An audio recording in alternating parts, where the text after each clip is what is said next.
Translation and purport by His Divine Grace A.C. Bhakti Vedanta Swami Srila Prabhupada. Translation. After this, all the sannyasis took the Lord into their midst, and thus they all took their meal together. Purport. Previously, Sri Chaitanya Mahaprabhu had neither mixed nor talked with the Mayavadi sannyasis, but now he took lunch with them. It is to be concluded that when Lord Chaitanya induced them to chant Hare Krishna and excused them for their offenses, they were purified.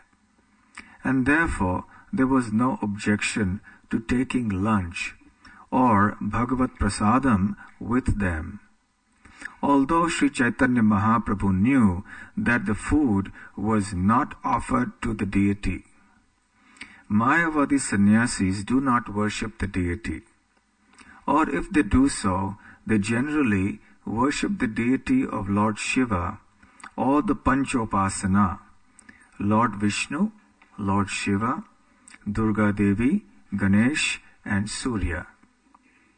Here we do not find any mention of the demigods or Vishnu, and yet Chaitanya Mahaprabhu accepted food in their midst, in the midst of the sannyasis, on the basis that they had chanted the Hare Krishna Mahamantra, and that he had excused their offenses.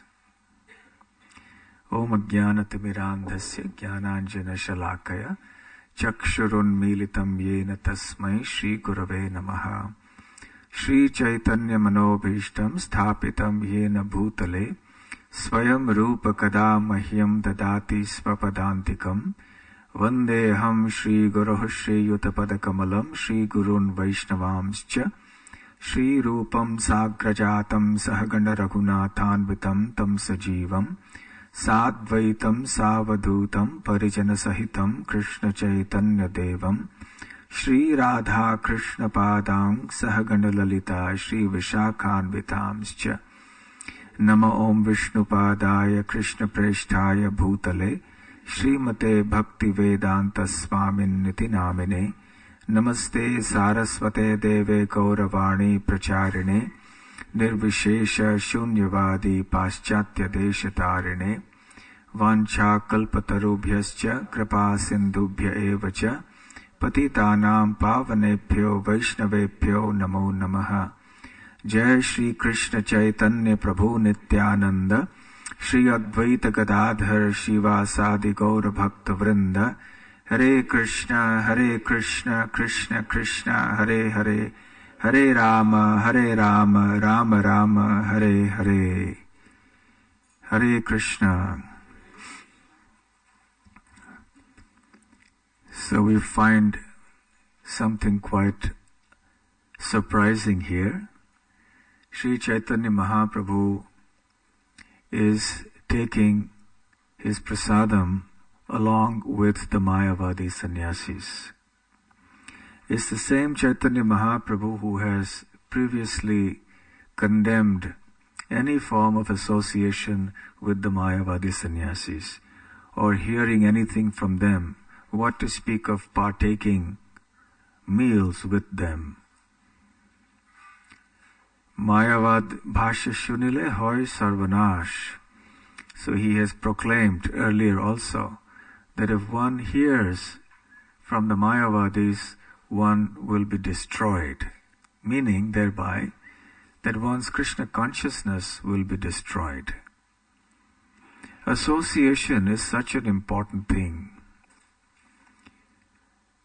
Even someone like Hiranyakashipu recognizes the importance, and he preaches that association is like a crystal stone, it reflects whatever is near it. So we also reflect the association that we accept. If we associate with materialistic people, then very likely we will also become materialistic. If we associate with Mayavadis, we will also be infected by their mentality, so to speak. Similarly, if we constantly associate with devotees of the Lord, we will also become devotees. So Mahaprabhu's principle is very sound.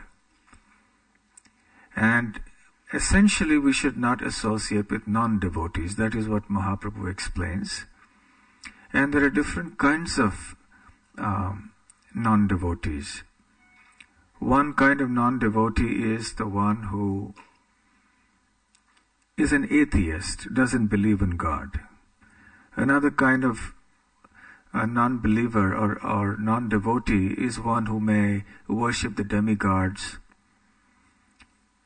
Another kind of non-devotee is one who is extremely materialistic and very attached to sense gratification. And a Mayavadi is also another type of non-devotee. So Chaitanya Mahaprabhu has advised everybody to avoid association of non-devotees, especially if one is keen to progress on the path of Krishna consciousness.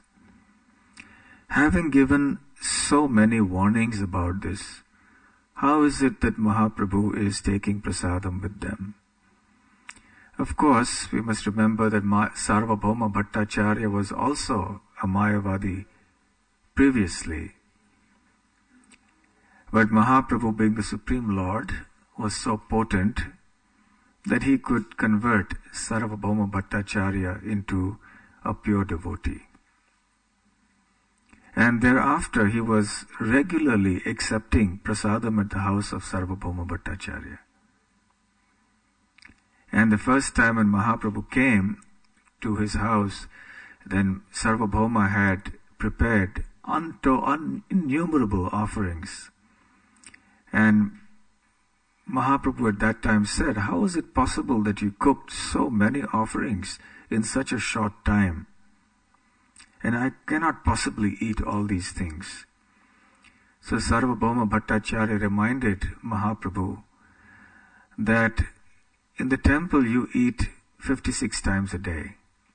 Meaning that in the Lord Jagannath's temple, the Lord accepts 56 offerings every day. So for you to eat this humble offering, is not a big thing at all. So happily Mahaprabhu sat there and accepted prasadam. Because now Sarvabhauma Bhattacharya had been converted. He was no longer a Mayavadi. He was no longer an offender to the lotus feet of the Lord. Why are Mayavadis considered to be offenders? This is what the Bhagavatam says also. Yenye ravindaksha vimuktamaninas tvayasta bhavada vishuddha buddhayaha aruhya krichnena parampadam tataha patantyado anatrita yushmadangrayaha. So those who are impersonalistic, they imagine themselves to be spiritually very advanced. And they think that their intelligence has been purified. They think that they have achieved the highest destination, which in their conception is to become God, to merge with the impersonal absolute. But despite the fact that they have performed so many hard austerities, they actually, in all likelihood, will fall down again into the material realm. Why so? Anadrita yushmad angrayaha. Brahma says in the Bhagavatam, because, my Lord, they have offended your lotus feet.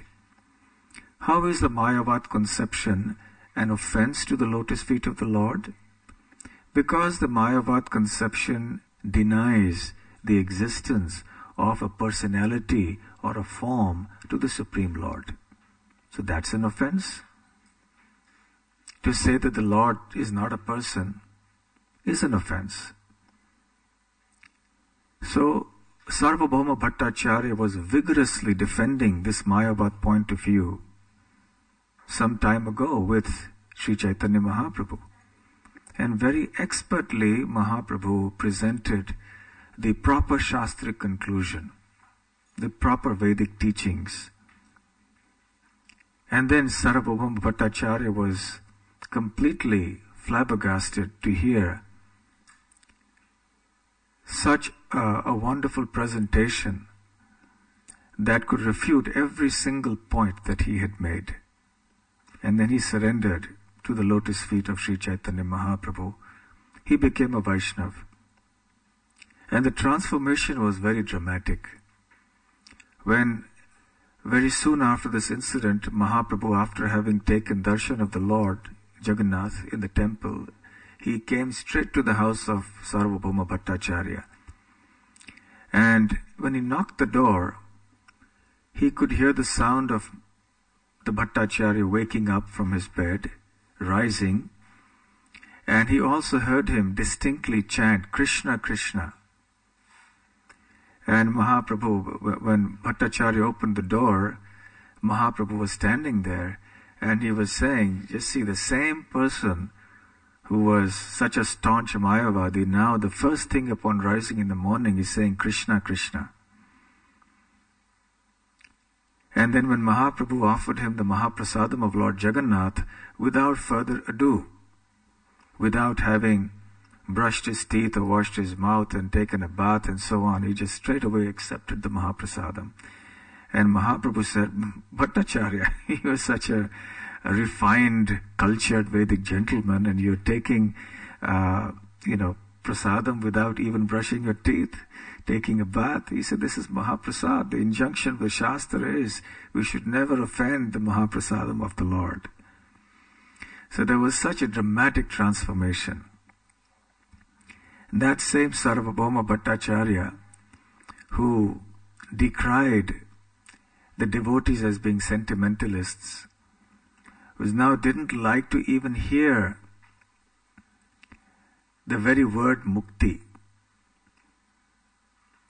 When in the course of the discussion one time Sarvabhauma Bhattacharya was speaking about this verse, Tattenu kampam susamikshamano bhunjana evatma kritam vipakam ridvagva purbhir vidatan namaste jivetayo mukti pade sabdaya bhag.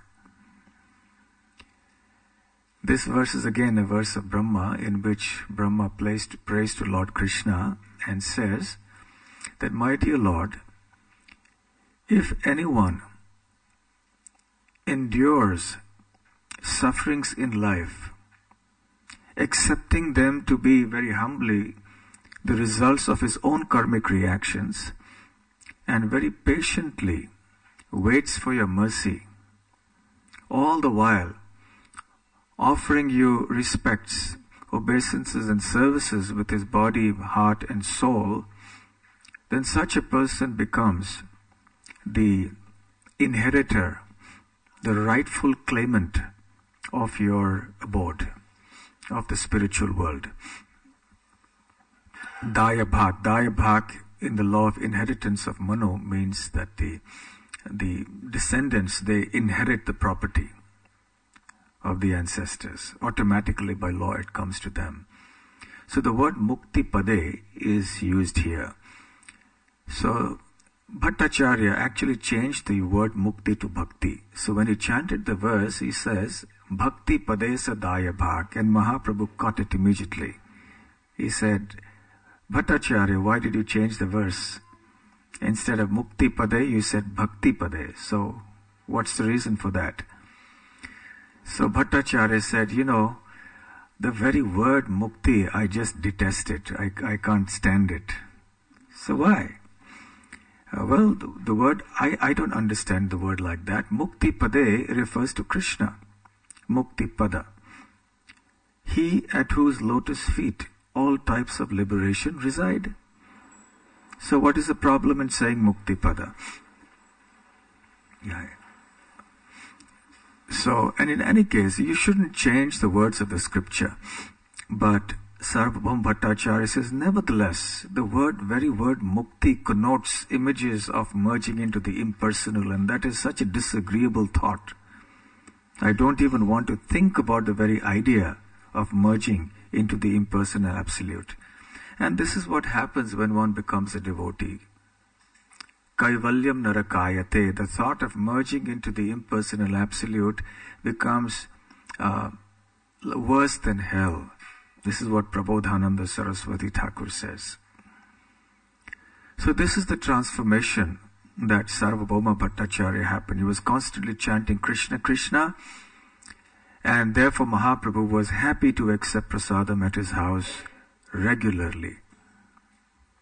Similarly, we see here in the previous verses too, that a dramatic transformation happened in the consciousness of these Mayavadi sannyasis. Now these Mayavadi sannyasis were for real. They were not just casual Mayavadis. They were, as you say, hardcore Mayavadis. And they were really staunch. And they were as grave as they come, in keeping with the profile that a Mayavadi has of a sannyasi, that he should be very grave and never smiling and Om Shanti Shanti. So therefore, when Mahaprabhu was dancing and chanting on the streets, that was a really unorthodox or unconventional or unusual behavior for a sannyasi as far as they were concerned. They considered Mahaprabhu to be a sentimentalist. And when they were criticizing him, and finally when they got together and they asked him that, Gosai or Swami, why are you behaving like this? A sannyasi is supposed to, chant or study the Vedanta Sutra. He's supposed to perform austerities. And here you are, chanting and dancing with the ordinary people on the streets. And you're not an ordinary sannyasi. You have been initiated into our Shankara Sampradaya because you have accepted sannyas from Keshav Bharati, who is from the Bharati Sampradaya. So it doesn't behoove you to act in this way. A sannyasi should be grave, should be very serious and sober. So Mahaprabhu then explained, and we've heard this in this chapter, a beautiful explanation of why he was chanting the Hare Krishna Mahamantra as opposed to performing the austerities and the study of the Vedanta Sutra that the Mayavadi sannyasis were engaged in. They liked Mahaprabhu's explanations a lot, and they asked him to speak more. Then very humbly Mahaprabhu took permission from them to speak about the Vedanta Sutra. He gave a brilliant exposition of the Vaishnava understanding of the Vedanta Sutra. And at the end of it, the Mayavadi sannyasis were just bowled over. Even previously, even before Mahaprabhu had begun his explanation of the Vedanta Sutra, just from that initial dialogue in which he explained his rationale for chanting the Mahamantra, they had softened up completely towards him. But by now, they were completely converted, so to speak. And as Kaviraj Goswami has explained, they were chanting Krishna, Krishna. And the verse previous to this, 2 verses previous, I'll read the translation. From that moment, when the Mayavadi sannyasis heard the explanation of the Vedanta Sutra from the Lord, their minds changed. And on the instruction of Chaitanya Mahaprabhu, they too chanted Krishna, Krishna, always. Mind the word always. So Kaviraj Goswami says, they always chanted Krishna, Krishna from that point on. Then, thus Lord Chaitanya excused all the offenses of the Mayavadi sannyasis and he very mercifully blessed them with Krishna Nam. So he gave them the holy name of Krishna. And then after that he sat in their midst and took prasadam. In other words, these Mayavadi sannyasis were no longer Mayavadis. They had become devotees of Krishna. Therefore there was no objection now any longer in sitting in their midst and taking prasadam. He converted them first into devotees and then took prasadam with them. Speaking of Mahaprabhu's sannyas, which we alluded to just a little previously, you see, that's an interesting phenomenon also. In a couple of weeks, we will have the anniversary of Mahaprabhu's accepting of sannyas, the day after Makar Sankranti. So, the question is often asked, why did Mahaprabhu take sannyas from a Mayavadi sannyasi, especially when he was so vocal about avoiding sannyasi Mayavadi association? Now that may seem like a puzzle. It is often explained that Mahaprabhu did this because at that time the Vaishnavas weren't considered or weren't regarded very highly. There wasn't practically much of a Vaishnava presence, especially in northern India. In southern India, yes, because of Madhvacharya, Ramanujacharya, Vaishnavism was fairly strong. But in northern India, there wasn't much going on. But the Mayavadi sannyasis, the followers of Shankaracharya, were very well regarded and respected. And Mahaprabhu, in any case, had decided to take sannyas for the sake of preaching. Because as a householder, people didn't regard him very highly, and the students began to criticize him.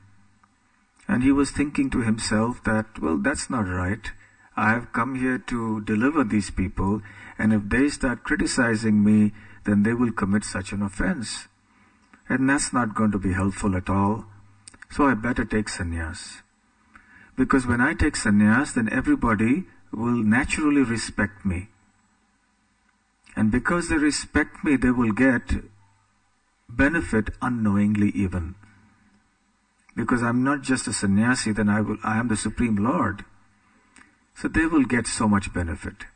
So for the sake of preaching, Mahaprabhu accepted sannyas, and because that was the motive, he accepted sannyas from a Mayavadi, Keshav Bharati, who was from the Bharati Sampradaya. That is, of course, the external reason. While he accepted sannyas from Keshav Bharati, he didn't accept the Mayavadi philosophy, of course. But the link was there, and Mahaprabhu didn't accept the sannyas name.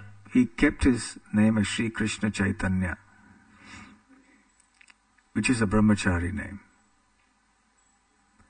However, there is an internal aspect to this whole taking of sannyas by Mahaprabhu from Keshav Bharati. Keshav Bharati also was overwhelmed by the association of Sri Chaitanya Mahaprabhu even before his giving sannyas to him. And he was bewildered. He just didn't know what to do. And he was thinking of what mantra to give him. And at this time, Mahaprabhu solved the problem for him. And he reached out to him and spoke in his ears. And he chanted this sannyas mantra and said, "Is this the mantra that you want to give me and initiate me into sannyas with?" And then Keshav Bharati Maharaj said, "Yes, yes." And then he spoke that mantra into Mahaprabhu's ear and initiated him into sannyas. So the confidential understanding of Mahaprabhu's sannyas, therefore, is that actually Mahaprabhu, as a Supreme Lord, first initiated Keshav Bharati Maharaj into a Vaishnava by speaking that sannyas mantra of a Vaishnava. And once Keshav Bharati became a Vaishnava, and then Mahaprabhu, now as a devotee, now he took sannyas from Keshav Bharati. So Mahaprabhu had two hats. The first hat, he acted as the Lord, where he directly can initiate anyone if he likes. Who is to stop the Lord from initiating a Mayavadi? So he actually made him into a Vaishnava. And now that Keshav Bharati Maharaj was a Vaishnava, then he initiated Mahaprabhu into sannyas. So actually that was a Vaishnava sannyas initiation. It wasn't a Mayavadi initiation. But anyway, that is the internal devotee understanding of the situation. But these Mayavadi sannyasis didn't know that. They just presumed that he was a regular Mayavadi sannyasi, and therefore they were puzzled at his behavior.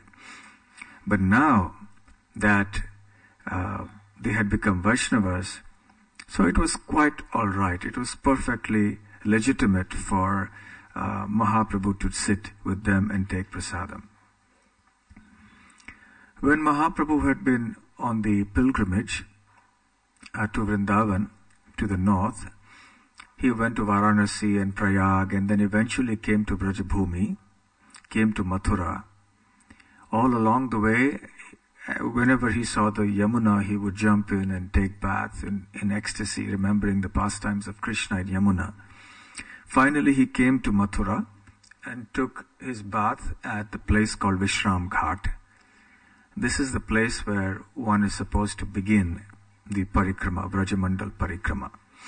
So he took his bath there and then went to the Keshavji Mandir, which is the place where Krishna appeared. So when he took darshan of Keshavji, then he began to chant and dance in great ecstasy. And the people around were struck with wonder. They had never before seen such an exhibition of devotional ecstasy. And they marveled at Mahaprabhu's devotion and concluded that he must be none other than the Supreme Lord.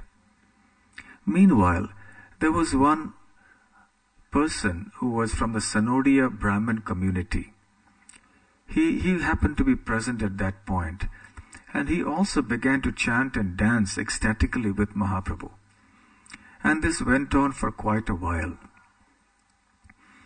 Finally, Mahaprabhu became peaceful, and he was requested, he took the old Sanodia Brahmin, he was an elderly gentleman, he took the old Sanodia Brahmin aside and said, "From where have you got this ecstatic love for Krishna?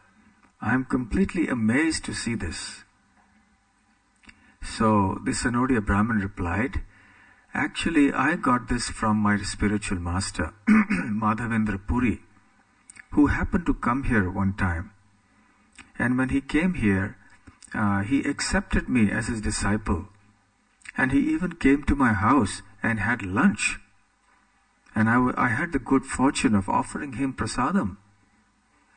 And then, he went and established Gopal on the top of Govardhan Hill and served him there for quite a while. But then, when Mahaprabhu heard this, that he was Madhavendra Puri's disciple, which means he was Ishwara Puri's godbrother. Ishwara Puri was Mahaprabhu's own spiritual master. So immediately Mahaprabhu offered obeisances to the Sanodia Brahmin. The Sanodia Brahmin was a simple, humble kind of man. And when he saw Mahaprabhu offering obeisances to him, then he became alarmed. So he also offered obeisances in return. And then Mahaprabhu said, No, you shouldn't offer obeisances to me. You are like my spiritual master. And you have got the mercy of Sri Chaitanya of Sri Madhavendra Puri. And the Sanodia Brahmin replied, No, you are a sannyasi. You shouldn't offer obeisances to me. And how did you get this ecstatic prema? I'm sure you must have had some connection with Madhavendra Puri also. So then Mahaprabhu's servant, Balabhadra Bhattacharya, explained the connection of Sri Chaitanya Mahaprabhu to Madhavendra Puri. And when the Sanodia Brahmin heard this, he was overjoyed. And he invited Mahaprabhu to come to his house. So Mahaprabhu happily agreed. And as they sat there and had many pleasant discussions, then the Sanodia Brahmin requested Balabhadra Bhattacharya to come inside and cook. Because you see, the sannyasis in those days, or the brahmanas, wouldn't eat from the hands of anyone except a brahmana. They would not eat food cooked by anybody else. So this was the custom. Now the question may be asked that this was a Brahmin too. He was a Sanodia Brahmin. So why did he not cook himself initially? Why did he ask Balabhadra Bhattacharya to cook? Srila Prabhupada explains in the purport that the Sanodia Brahmins were a particular class of Brahmins who catered to the religious needs of a certain class of Vaishyas who were considered a lower class of Vaishyas. So the categorization in those days was quite mind-boggling. You had so many groups and categories, and who could do what, and what was the etiquette, where you could eat from and where you couldn't, and so on. So the Sanodia Brahmins were considered a lower class of Brahmins, not the first class Brahmins. The first class Brahmins are those who serve other Brahmins, who are also first class. But these Brahmins, Sanodia Brahmins, were ones who served not just the Vaishyas, but certain lower class of Vaishyas. So therefore they were not considered top class Brahmins, and therefore sannyasis would generally not eat in their homes. They would not eat food cooked by the Sanodia Brahmins. So that's the reason for the reluctance that the Sanodia Brahmin had. So he asked Balabhadra Bhattacharya to cook, but Mahaprabhu said, no, I want to eat food cooked by you in your house. So the Brahmin replied, well, you are the Supreme Personality of Godhead, you are independent, you are free to do anything you like. But it is very likely that people may criticize you for this. You may take a humble position, but for me it will be intolerable if people criticize you like this, for having, shall we say, violated the etiquette and the norm for a sannyasi. So Mahaprabhu said, well, the fact of the matter is that there are many injunctions in the Vedas and the Puranas and the many statements of great saintly people, and often they contradict each other, these injunctions. The idea being that these injunctions are meant for different classes of people at different times. Then they are not all on the absolute platform of devotional service.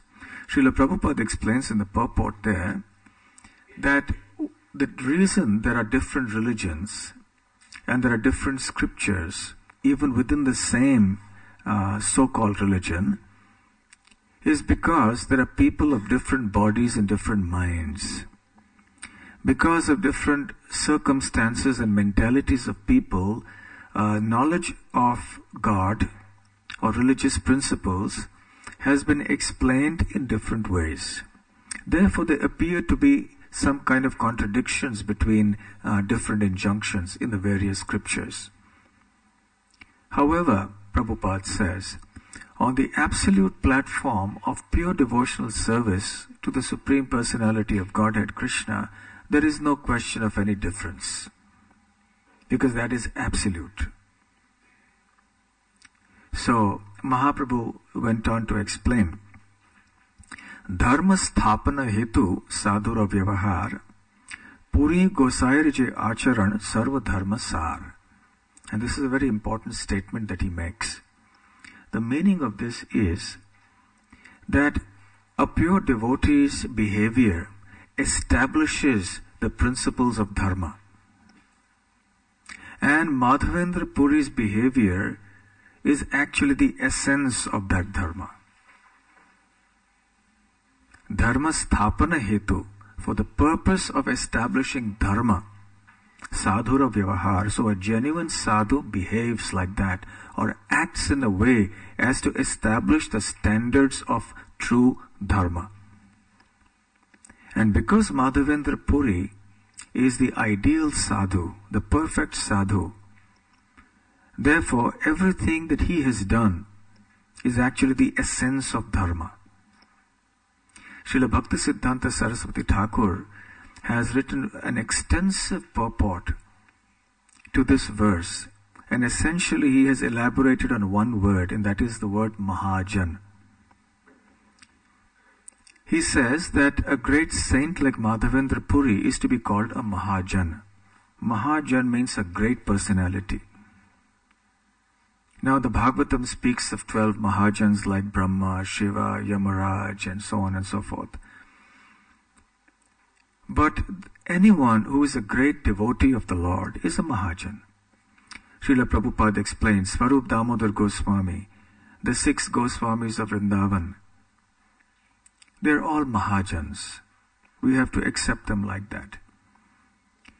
Srila Bhaktisiddhanta Saraswati Thakur cautions, however, that the word Mahajan or Mahatma is not to be understood from the point of view of a mundaner. Mahajan or Mahatma is defined in the Bhagavad Gita by Lord Krishna himself. Mahatmanas tu mam partha daivim prakritimashritah bhajantyananya manaso gyatva bhutadim avyayam. Which means that a Mahatma is a person who has unreservedly taken shelter of the divine energy of Krishna, which means Srimati Radharani. And knowing fully well that I, that is Krishna, am the absolute truth, such a person serves me with all his heart, with one pointed, undeviated attention. This is a Mahatma. And anybody who has surrendered in this fashion to Krishna is called a Mahajan or a Mahatma.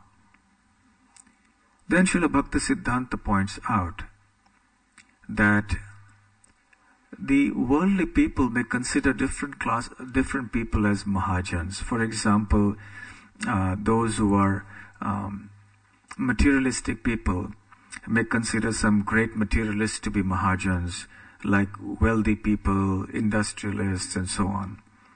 The yogis may consider Patanjali as a Mahajan. The Jnanis may consider Dattatreya or the atheistic Kapila as Mahajans.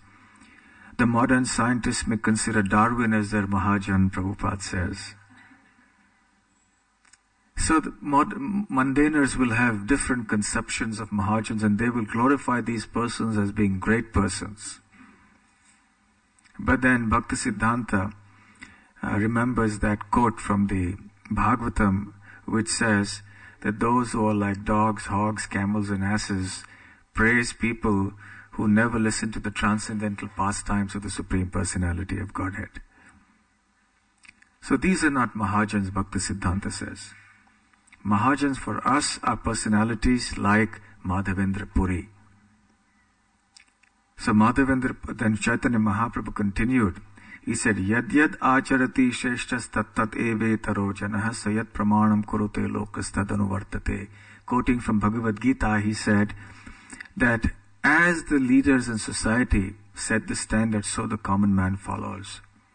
Meaning thereby that Madhavendra Puri has set the standard, and I as a common man will follow him.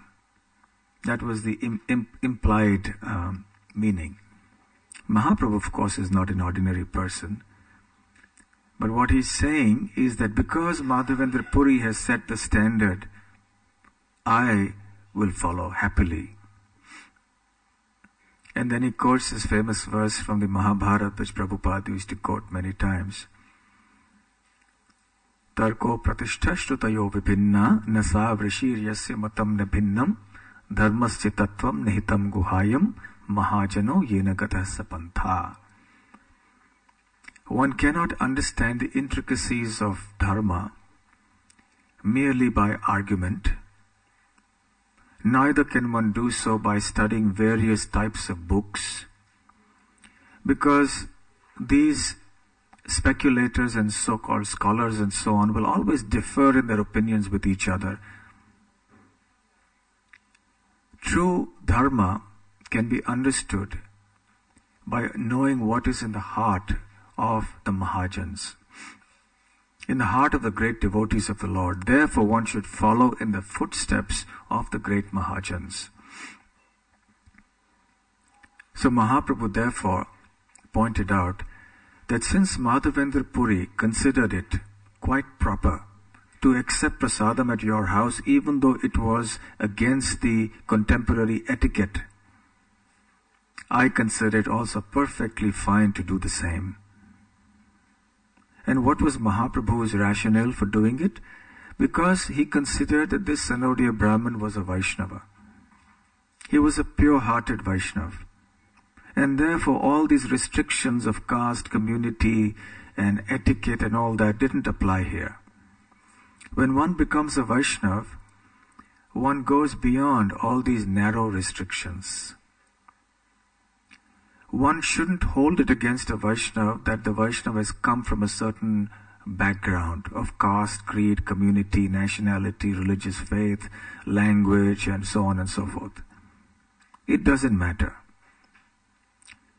It doesn't matter what the Vaishnava was before. Now that this person has become a Vaishnava, then the Vaishnava is worthy of our respect. And we should happily be willing to take prasadam with that Vaishnava.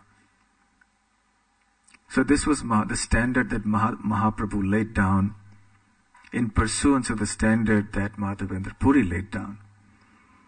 Therefore, now that these Mayavadi sannyasis had become Vaishnavas, it was perfectly befitting that Mahaprabhu would sit in their midst and take his meals with them.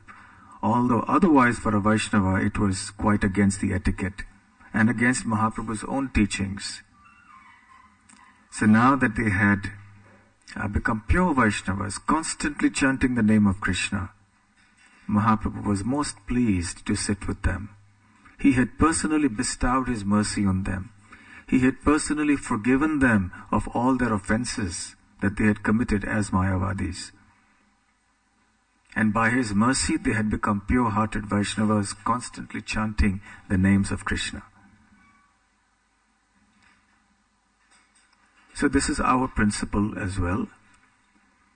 We never consider the background of a Vaishnava. In fact, the Shastras say that that is a hellish mentality. That is a wrong thing to do. It's an offense, actually. It is Vaishnava Parad as well. So if somebody has become a Vaishnava and is following the Vaishnava principles, following the four regulative principles, chanting the Hare Krishna Mahamantra, is devoted to the Lord, then we should happily accept prasadam from such Vaishnavas. So that is the conclusion. So we'll stop here and we'll leave the floor open for any questions